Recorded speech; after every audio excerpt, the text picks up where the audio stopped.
right. Hello, everyone, and welcome. Um, you are attending Strategies for Individual and Institutional Resilience in Higher Education.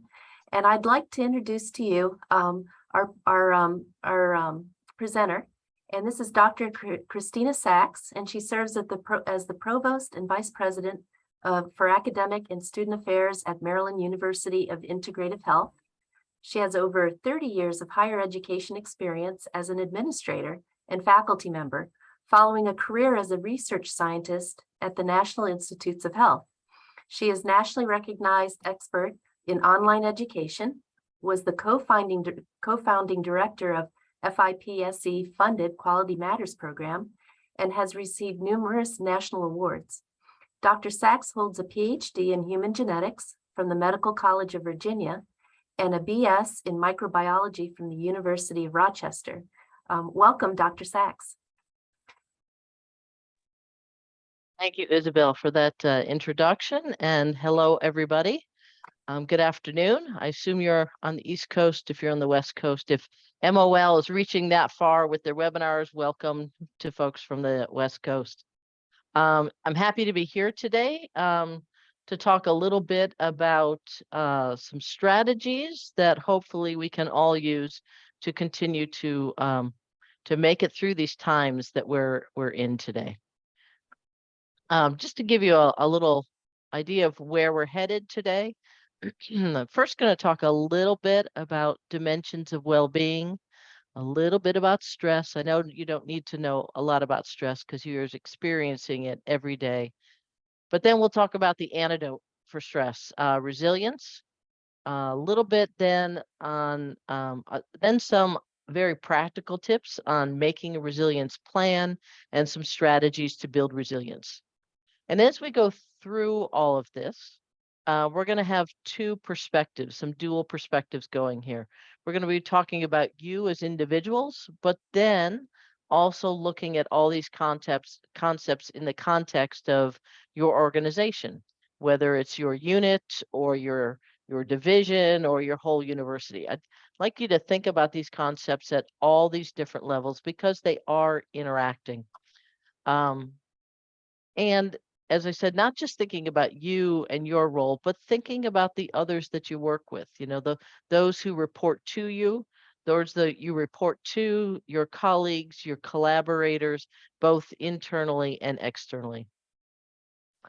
And the beauty of these webinars is that you can be listening to me and having an incredibly rich conversation with the other participants in the chat box. So I really do encourage you not just to use the chat box for questions, but use it for your own thoughts and your own experiences to share with others and to learn from others throughout this hour.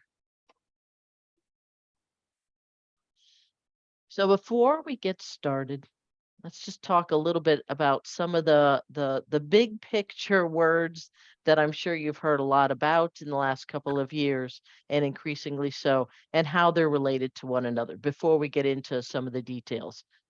So on the left, these are the challenges. These are the things that we're dealing with: stress, and hopefully not burnout, but stress turning into burnout. How we deal with stress and burnout is through practices that are called resilience, mindfulness, and self-care. And depending upon who you're talking to, these three terms might be used interchangeably. But basically, think about them as your life preserver, the way that you're going to deal with the stress, avoid burnout, and make your way through to well-being, which is ultimately where we all want to be. So we said we're going to look at all of this through two lenses: you as an individual and you as your institution. And the resilience and the well-being of you and your institution are connected. So just keep that in mind. There's a natural overlap here because you are part of your institution and your institution impacts you. So we have many dimensions of well-being. We'll start here first with institutions. While institutions are not living things, you can kind of think about them as a living thing. they're made up of many, many different parts, and this is just some of them here, but the well-being of an institution is the result of that interaction of all these different parts and the balancing of them.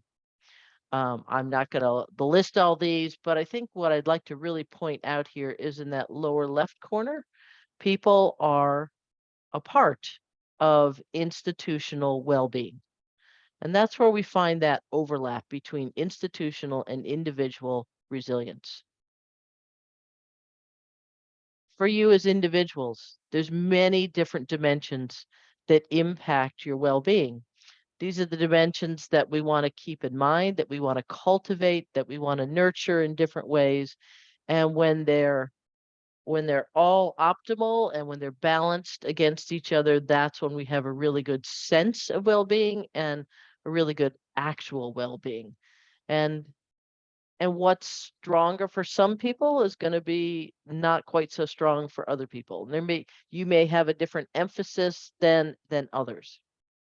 But basically, we think about these as 12 different dimensions. We have movement, we have your nourishment, your food and drink, how well you're resting and sleeping, managing your energy, stress, which we're going to talk about in just a minute, how well you balance that, how well you manage it. There's your family, your friends, and other social support networks.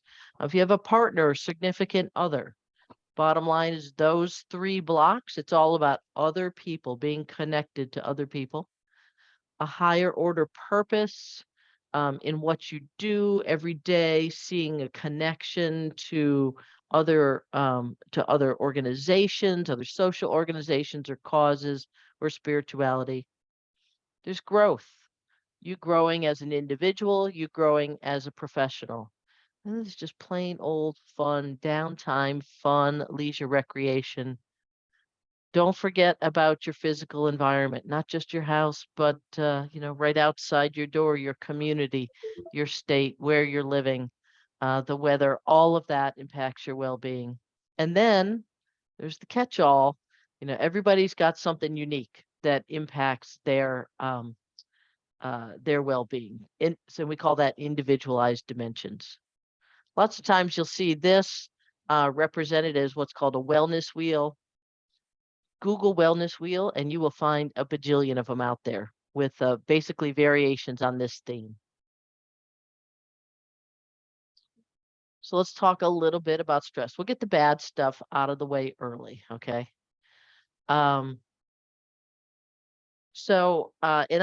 Just recently, October 2022, the American Psychological Association put out the results of their annual Stress in America poll.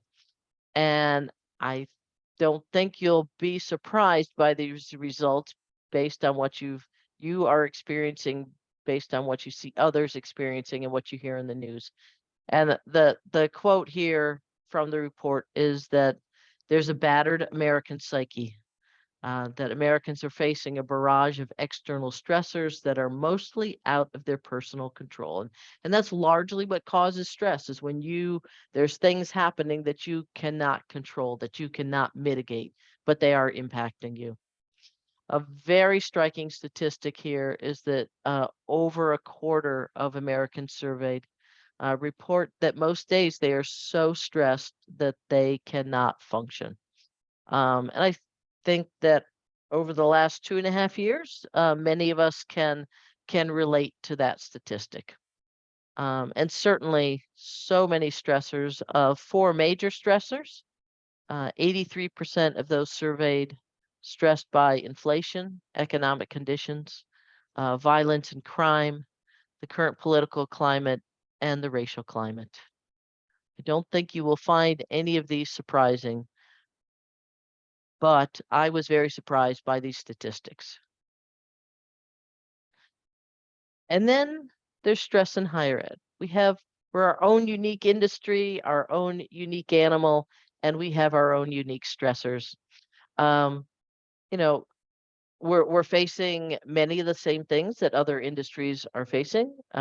Early retirements, the recent trend we're hearing about quiet quitting, so less people, less money, more to get done, doing things a different way.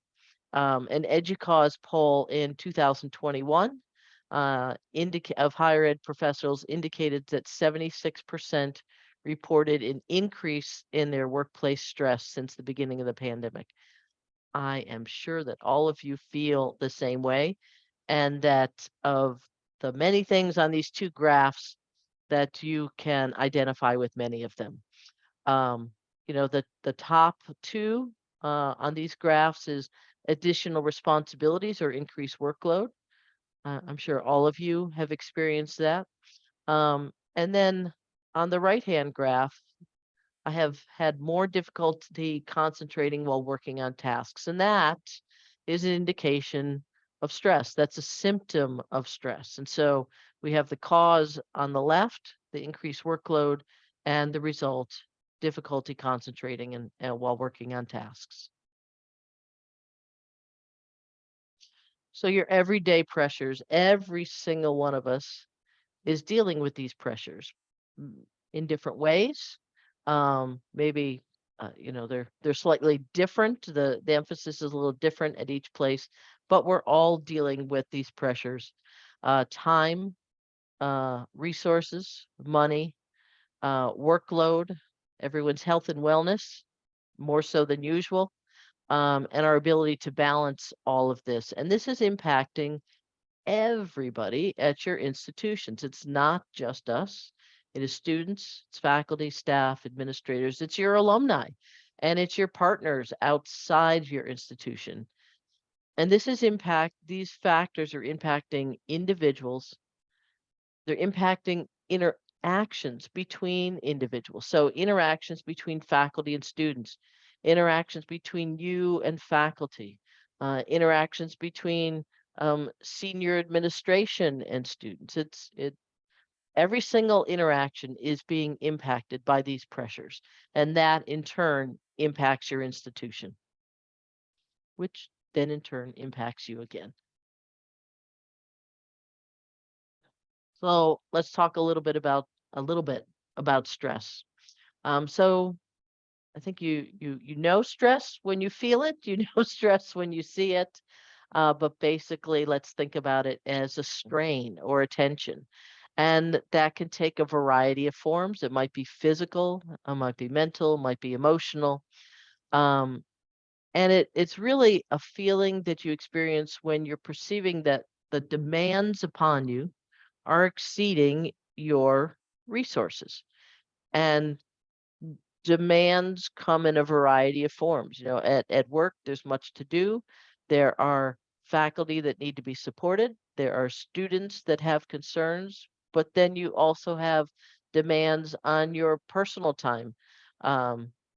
You have families to manage. You have children to raise. Not that they're making demands, but these are things that take a toll on your energy and can, in the long run, cause some stress. The stressors, these are stressors, they impact you. And then your reaction to the stressors is really what we want to be talking about today, is how you react to the stress, how you can build some resilience to mitigate your reaction to the stress. So everyone's stressors are different. You can have two people at the same institution in the same job, and yet they've got different stressors. And they react differently to their stressors. And I think, there's no one way to deal with stress. There's no one way to build resilience that's going to work for everybody. And this is something we need to keep in mind as we're going to start going through some strategies here. To be keeping in mind, what are your stressors? How do you react to stress? Just be thinking back in time about that. And also be thinking about how you're naturally wired. What are the kinds of things you like to do and what are the things you don't like to do? Because that's going to impact your stressor, what your stressors are, how you react to stress, and what kind of resilience strategies you can select to deal with all of that.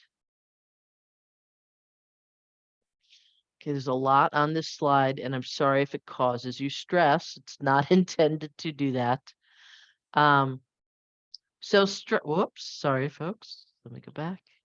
So there's a stress continuum.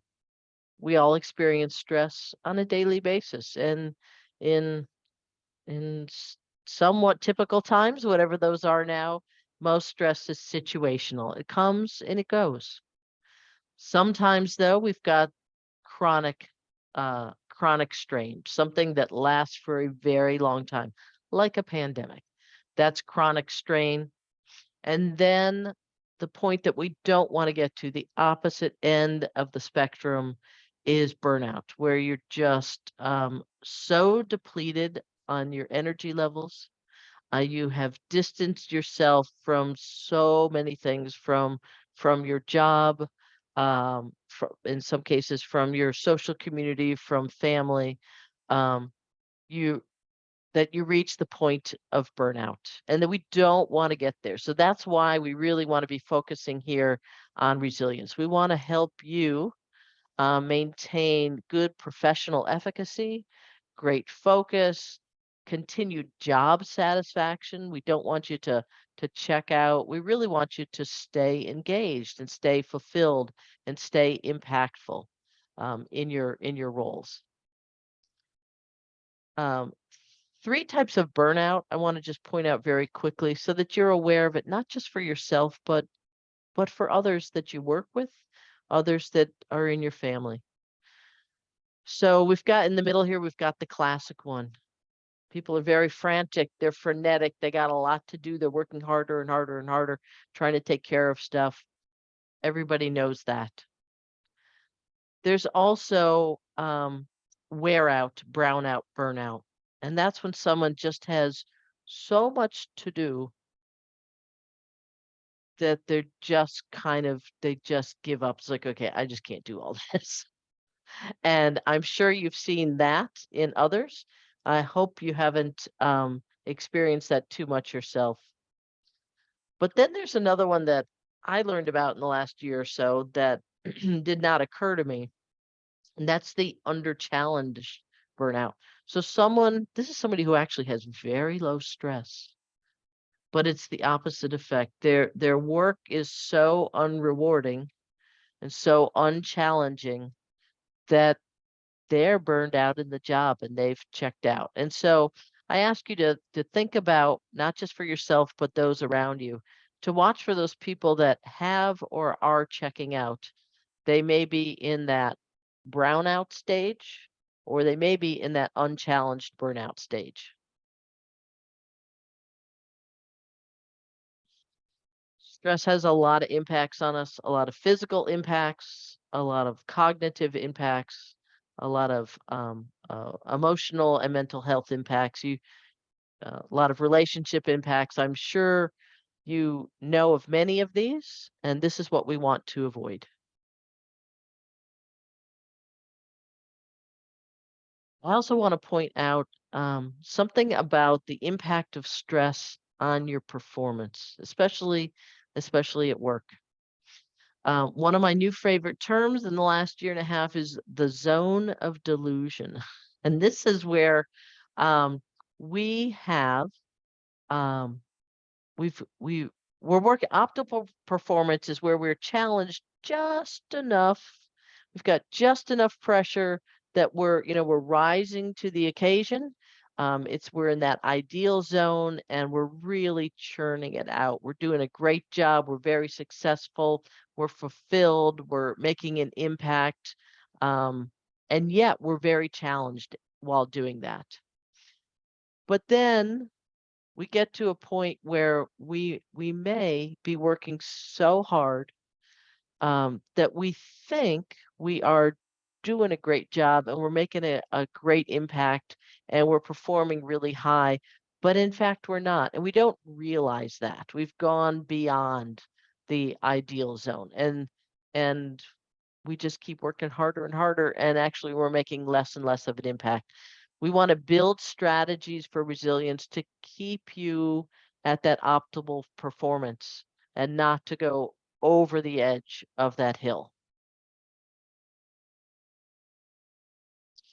Okay, enough stress. Enough. Let's move on to resilience. So Resilience is really your ability to cope with adversity, to cope with stress, to cope with changes. And when you're hit hard, it's your capacity to bounce back from difficulties, to bounce back from setbacks. Um, you may have heard the phrase, the problems roll off them like water rolls off someone's back. Um, that's what it means to be resilient. You you find a way to make it through, and you find a way to be successful, and you find a way to continue to be positive and to grow, even though you've got all these challenges and stress going on.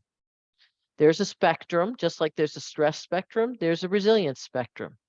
So people who are less resilient obviously have a harder time dealing with stress, dealing with changes, dealing with challenges and adversity. And the opposite is true for somebody who's more resilient.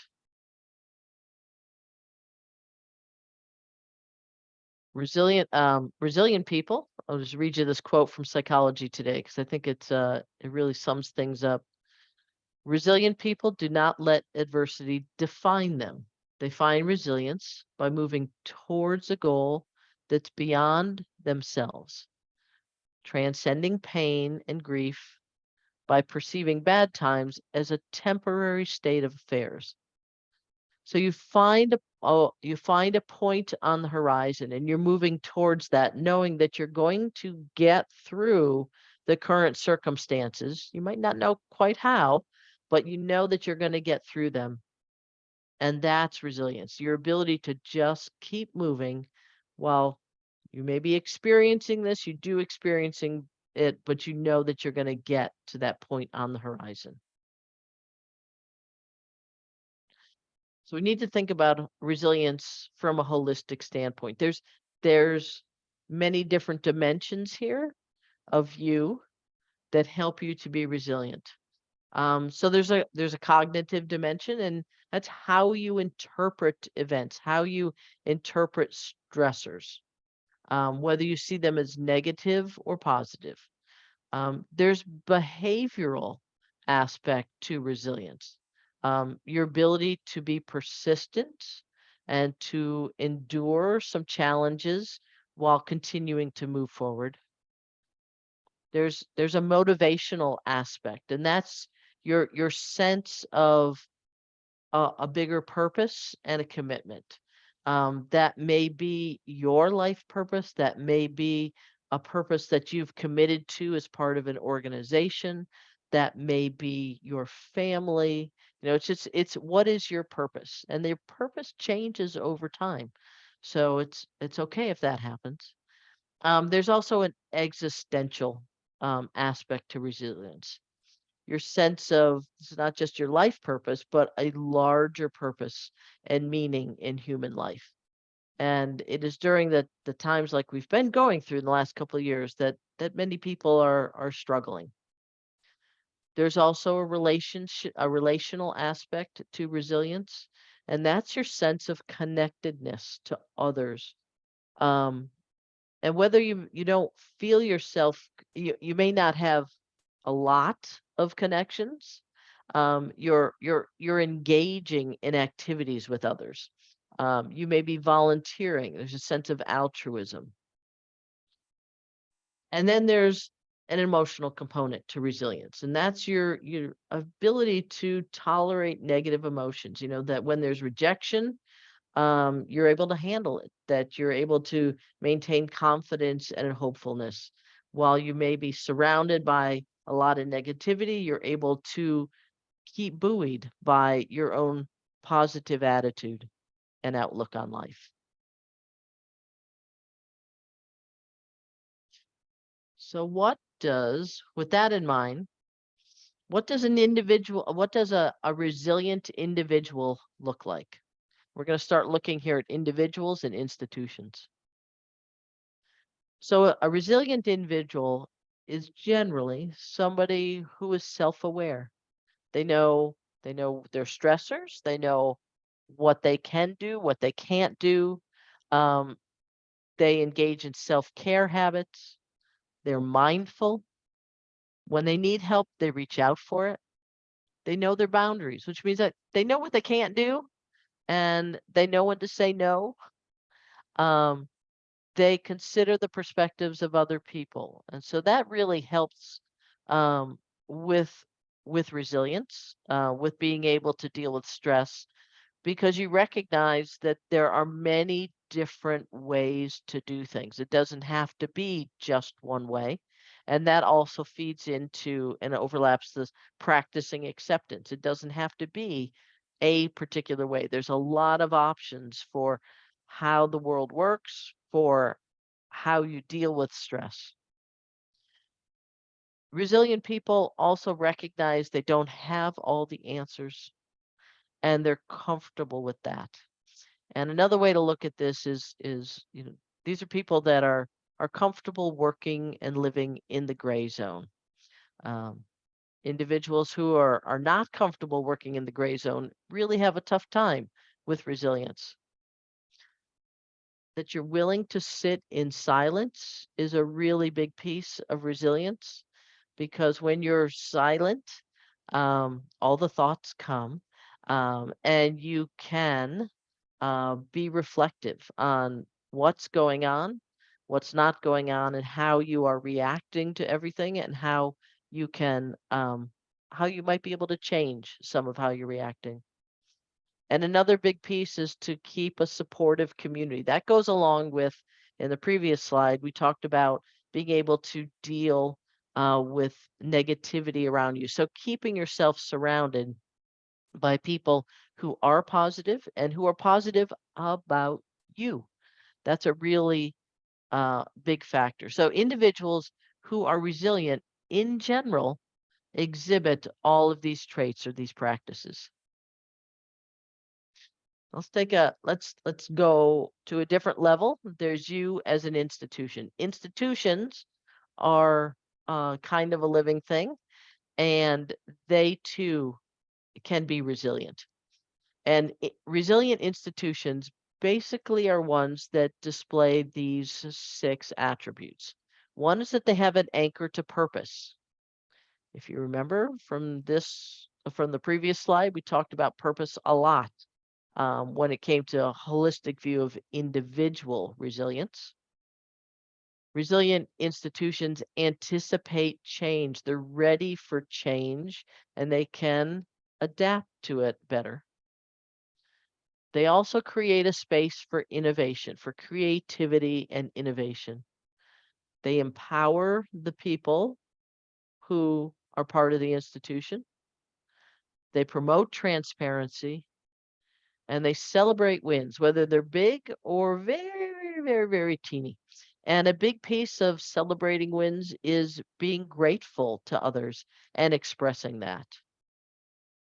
So we're gonna, in just a little bit here, we're gonna go into some strategies for how you can cultivate these traits. So there's a lot of myths about resilience. A couple here at the top are that you either have it or you don't. It's a fixed state, I'm not resilient and I'll just never be resilient, and that's just the way it is. So I'll just accept that. That's not the case. It's a spectrum and you move along that spectrum. Sometimes you're resilient, sometimes you're not. Changes over time.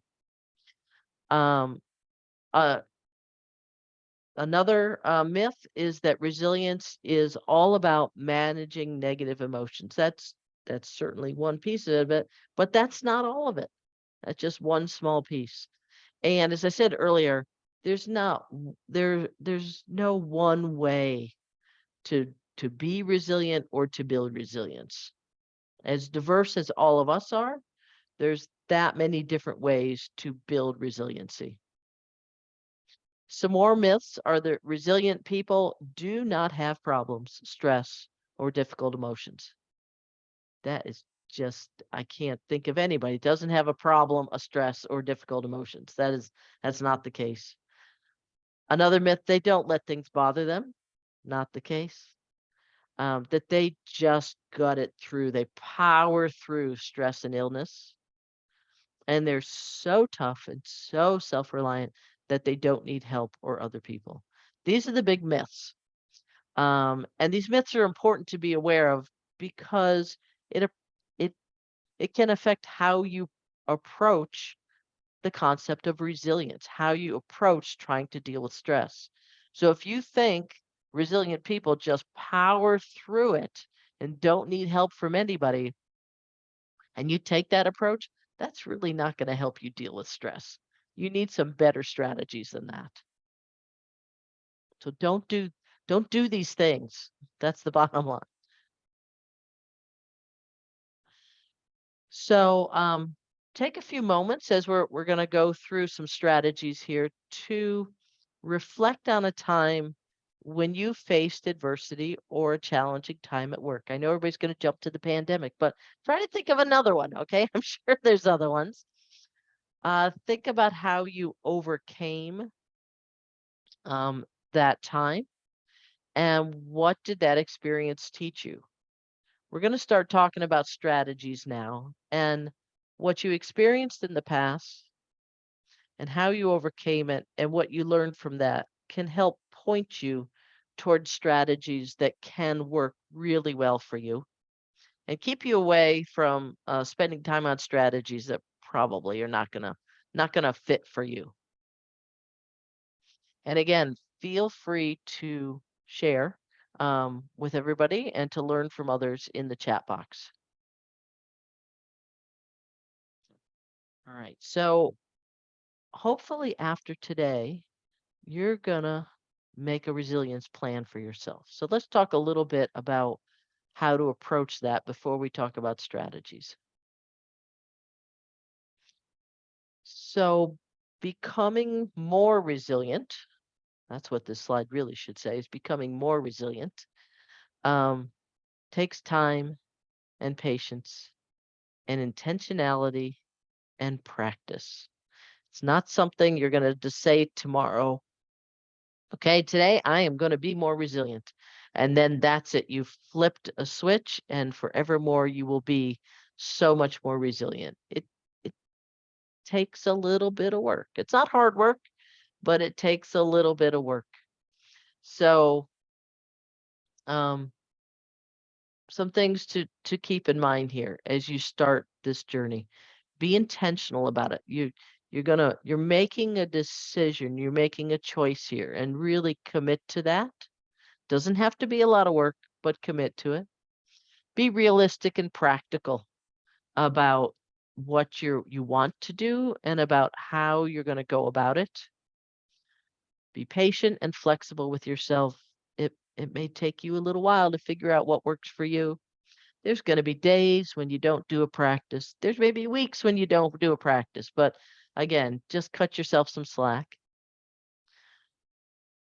Perhaps most importantly here is to shift your perspective, shift from being reactive to situations, reactive to stress, to being proactive in cultivating some strategies for yourself so that you are prepared for when stressful or adverse situations come, and shift from being kind of random, a little sporadic in activities to finding something that you can do on a sustainable basis. All right.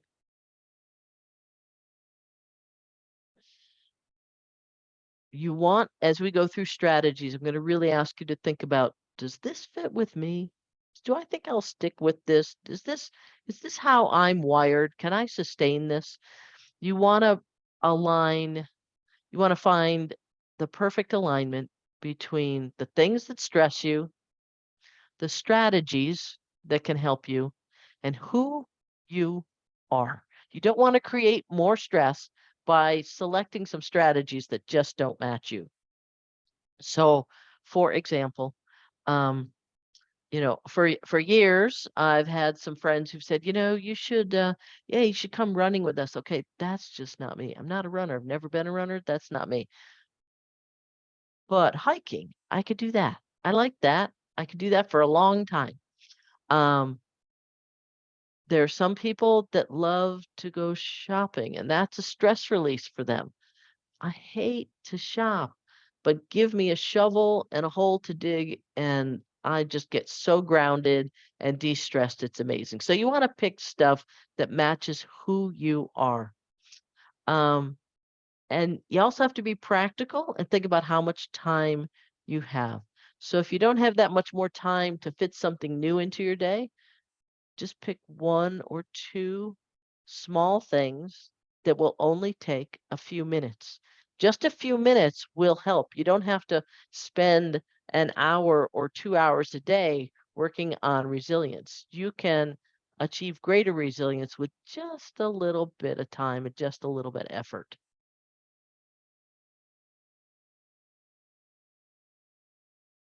So before you start, you may want to do a self-assessment to figure out where you are, what stresses you, what works for you. I'm giving you the URL, and I'll pause here. If you have a cell phone, you can scan, just hold your phone up to the screen to scan that URL, and it'll take you to this really nice, simple self-care assessment tool. Identify your goals, identify what's stressing you, try out some things, observe if they're working or not, especially if they're causing you more stress. Keep some track of whether they're working or not. And if it's not working, adjust and evolve. That's basically your plan. Pretty straightforward, okay?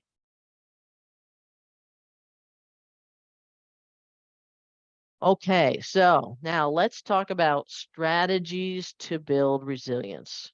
Again, you don't just say tomorrow I'm going to be resilient. There's some things you got to do. And I'm going to show you a lot of strategies here. You don't have to do all these strategies. You don't even have to do 1/10 of these strategies. Pick one, pick maybe two that you think would work for you. So first, there's the category of self-awareness and self-care. This category alone, just focusing on this, can bring you huge dividends in building resilience. So seems pretty obvious, but let's just be sure we understand. Self-awareness is you really know who you are. That's the bottom line. You understand who you are. You're honest about who you are. It's okay that you're not like somebody else. And the things you may not like about yourself or that are your weak spots, it's just who you are. They're your natural inclinations, your natural tendencies.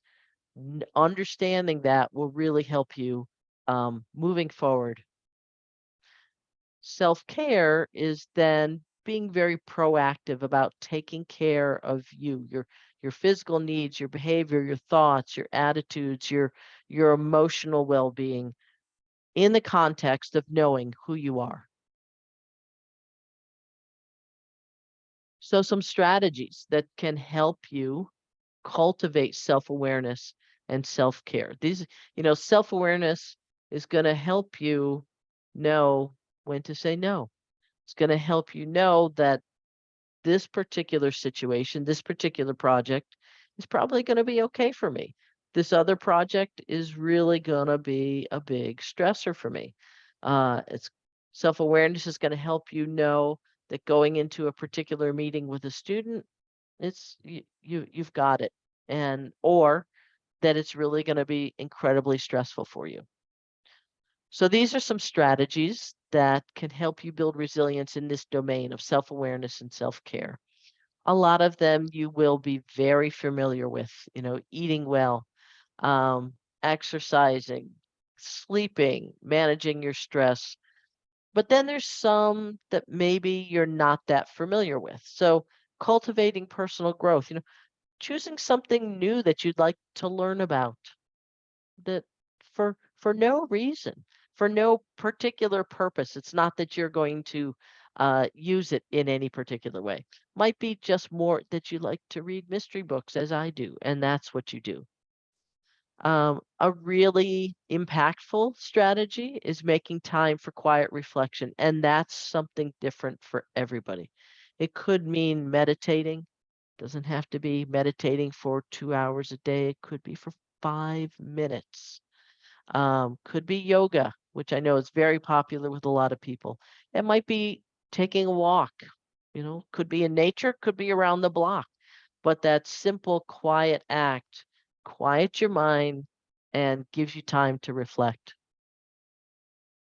At work, if you're at work or if you're in the building or at home, um, don't eat lunch at your desk. I know that sounds really simple, but these are the kinds of things that help you take that break from stress and build resilience. Adopt walking meetings. You're getting the work done, but you're also getting that movement and exercise. Um, Ask for help, delegate when you can, and that simple act actually empowers others and gives others opportunities that they might not otherwise have. Cultivate your own professional growth. Just like cultivating personal growth, learning something new, whether you're going to use it on the job or not, just learning something new is really going to help you here.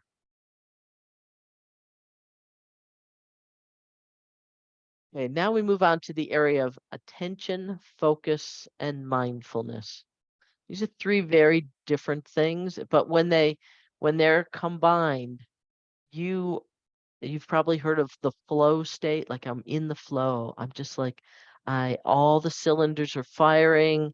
Its work is so easy. I'm so productive. It's enjoyable. That's the flow state. So you need these three things. It takes a little bit of time to build each of these three if you don't if you're right now not doing so well on them. So attention, that means you're able to really tune out what's going on around you. If there's a lot of noise in the room, you could turn it out. Um, if your dog is walking through the room, like right now mine is doing, I'm able to turn it out. And those other perceptions beyond what you're working on just are not in your consciousness. Focus. Focus is really about having energy that you're dedicating to one thing right then and there. It is the most important thing. Research tells us that the human brain can only handle 2 to 4 different things at one time. I don't know about your to-do list, but mine is not 2 to 4 things on any given day. And the trick here is to focus on one of those things or the most important thing in any given moment and not have the others sort of running in the back of your head. And then there's mindfulness, and that's being very aware of the present moment. While I said attention was tuning out other things, mindfulness is being aware of where you are and what's going on in that moment, and not be thinking about what's going to be happening in an hour or next week or the ceremony or the event that's due in that's going to happen in a couple of months. You're in that moment, and that's the only place that your mind is.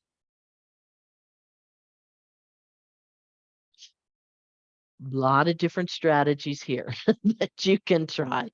So for mindfulness, we already talked about meditation, but there's other things you can do. There's deep breathing exercises, thought stopping exercises. So, a great one, you're headed into a meeting that you know is going to be contentious. You've got a call with a student coming up about a grade appeal. You're going into a budget meeting and it's like, oh my gosh, I'm going to have to make a cut. You know it's going to be bad. You know it's coming. Just take 1 minute, just 1 minute, and do some deep breathing before you go into that meeting.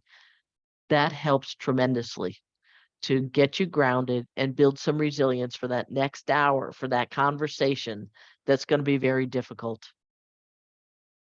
Unplugging, this is one I really need to work on this a lot here. Turn those notifications off on your phone and your emails. Take a break from all of it as much as you can. That helps you get into that quiet zone again, so that you can reflect and you can stop that assault of information and the assault of the challenges that are flowing to us through those devices. Rethink productivity. It's not about how much you do. Make your this sounds very simple, but I'm just going to tell you this has been incredibly powerful for me. Make really short, realistic to-do lists, and just focus on one of the things at any given time, not trying to multitask and do all of them. I know that sounds very, very simple, very simplistic, but just doing that pays off huge dividends for you. And following up on that, essentially the same thing is practice essentialism. And I can't recommend the book Essentialism by Greg McKeown enough. Give yourself permission not to do everything and to stop trying to do everything and to say yes. It's not about getting more done. It's about doing the right things and making the best investments of your time. This whole area, just being very focused on what you're doing, focusing on the most important things, being realistic about how much you can get done in a day is so impactful. We also have social engagement strategies, and I won't go through these in detail, but it's really about, in one way or another, staying connected to other people. We talked about purpose and meaning, and there's so many different ways you can do this. And the most important way is to think about your purpose. Like, what is your purpose on the job? No matter your role, you play a really important, you have a very important purpose in your institution, in your family, in your community. Doesn't have to be a big one to be impactful and to be a real purpose. It can be very small. So you just want to be very mindful of that. And when times are tough and you think, oh, this is, I don't know why I'm spending time doing this, you can be more mindful than, if you know your purpose, you can be more mindful of your connection and your impact. Growth mindset. Being in higher ed, you probably have heard a lot about growth mindset, and there's a lot of strategies here. It's really all about continuing to learn, staying open to learning, staying open to new ways of doing things. And I think I would say here is just to also don't be comparing yourself to others, because it's really relative to you. Your growth is relative to you. It's not relative to others. So we have a few minutes left here. Let's talk quickly about strategies to build institutional resilience. Very different strategies, but I think you'll see some overlap. So one of the areas that institutions can be resilient is anchoring to purpose. Again, purpose. Purpose is important for both individuals and institutions. And at all levels, whether it's you or your unit or your institution as a whole, always be thinking about the why. And the why is your mission and vision. Focus on the how you're doing stuff. And that's your values and principles as an institution and as an individual. And there's a reason for our strategic plans. It keeps us focused on what really is of highest priority and the greatest purpose, the greatest impact to the institution. So just, always be thinking, what am I doing? What's my job? What are my daily tasks?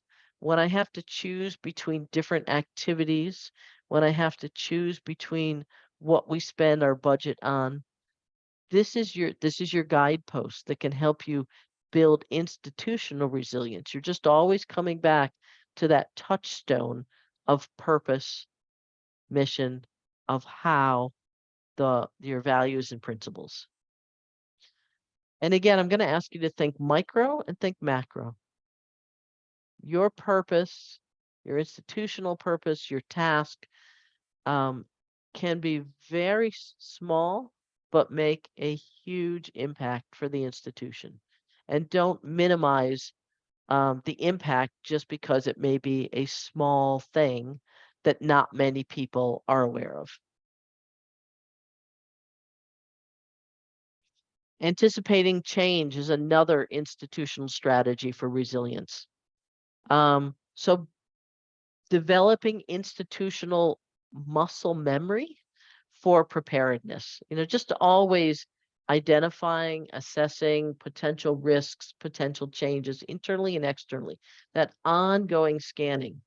It's not a trivial thing that really by doing that, it's helping you, it's helping your unit, it's helping the institution be ready to be resilient. There's a couple of different ways you can actually do this. One is cross-functional tabletop exercises. You sit down as a group, is like, okay, here's the scenario. This is going to happen. How are we going to, when it happens, if it happens, how are we going to adapt to that? What do we need to get ready for? What do we need to put in place? Who's going to do what? You might also do some smaller discussions within your units, the what if scenarios. What if the College of Business tells us that they want to put 20 new courses online in 3 weeks? Well, what if that happens? How are we going to deal with that? Those can be very powerful.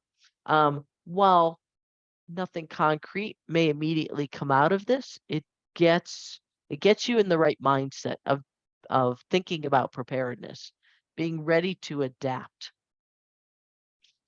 Taking a holistic view of the institution also helps you and others develop a resilient institution. So look beyond what you do and what your unit does.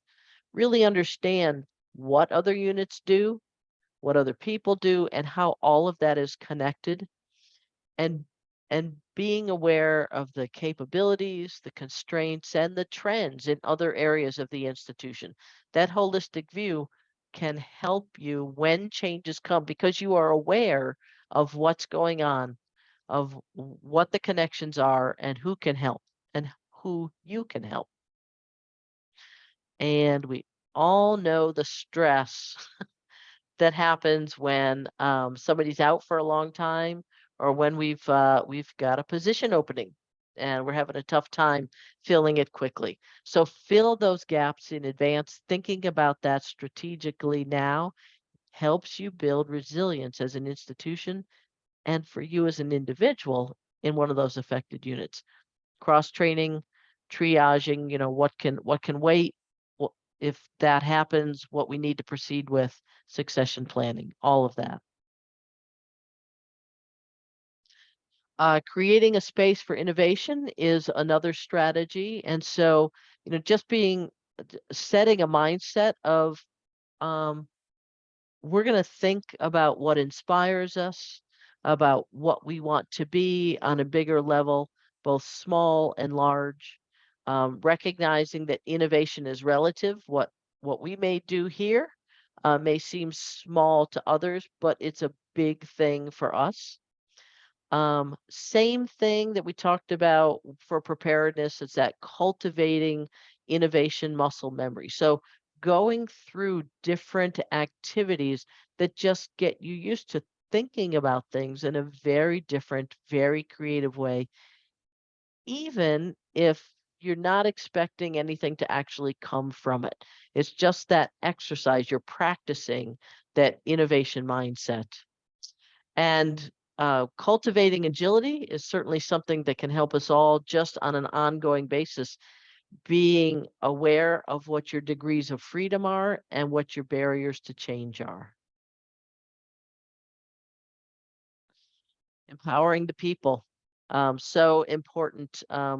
Your employee health and wellness programs are critical, but also including more people in the process, including more people in the discovery and the planning phases and in meetings.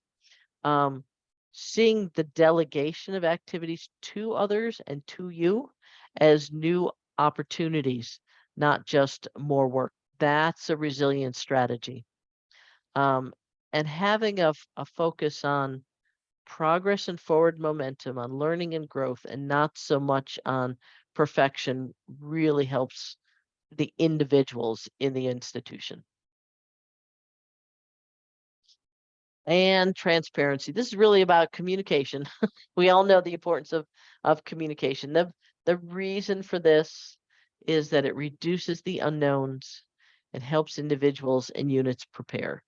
In other words, it helps the people of the institution themselves be more resilient and able to respond.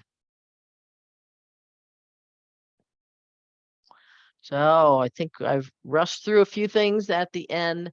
I just want to couple of quick wrap ups. What I hope you can do after this session is to take a little bit of time to identify the stressors for you, others in your unit or your institution. Identify, just even if it's just one strategy, one new strategy that you can try that you think aligns well with who you are, how you're wired, and that fits within your schedule and that you can stick with. Develop a plan, a realistic plan. Try it out. If it doesn't work, it doesn't work. That's no big deal. There's a lot of other choices. And then choose something else if it doesn't work. And I think that is it. So thank you very much. And Isabel, let me know if we have any questions. I know we are like right at the top of the hour. Look for the chat box here. No, I don't see any questions, but I can relate to digging holes and hiking.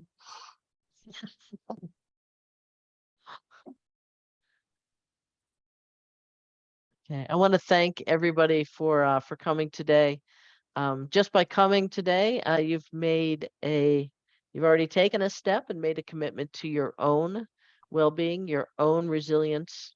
And I hope that this is not just going to help you, but that you can apply it in your workplace, that you can apply it to watch out for those that are you're shepherding, and that you can use it to support those that you report to and those your colleagues from other institutions. So Thank you so much. Thank you. And we will send the slides out as well as the recording. Thank you, Chris. Thank you.